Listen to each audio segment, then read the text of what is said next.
Here's a method where you can apply a border or frame effect to any photo in a way that's very, very flexible. I encourage you to experiment with this basic concept and you'll find some very interesting possibilities.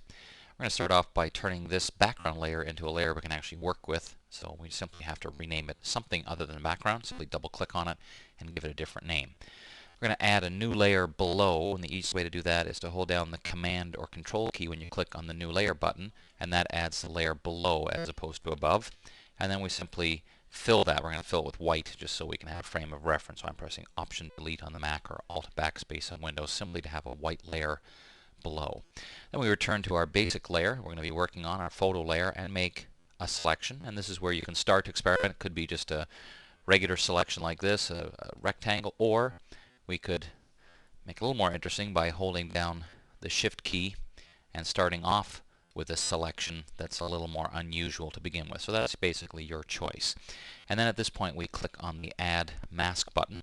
So it masks out the rest of our photograph. Now our white layer below is visible. And if we look at the layer mask itself by holding down the Option or Alt key, you can see it's simply a black and white piece of information. But the trick to this is now what we do is apply a filter, and we're not applying a filter to the image itself, we're applying it to the mask.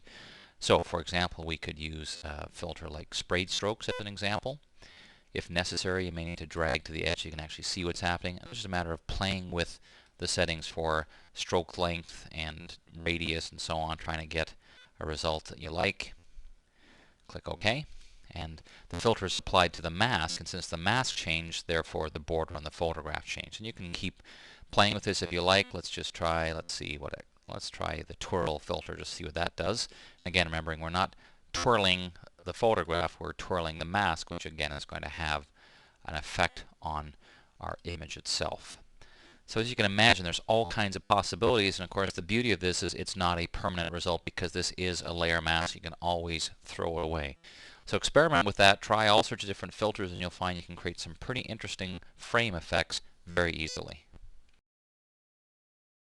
I'm Dave Cross. Thanks for watching another one of our tips, and hey, it's summertime. Don't forget to stay cool. See you next time.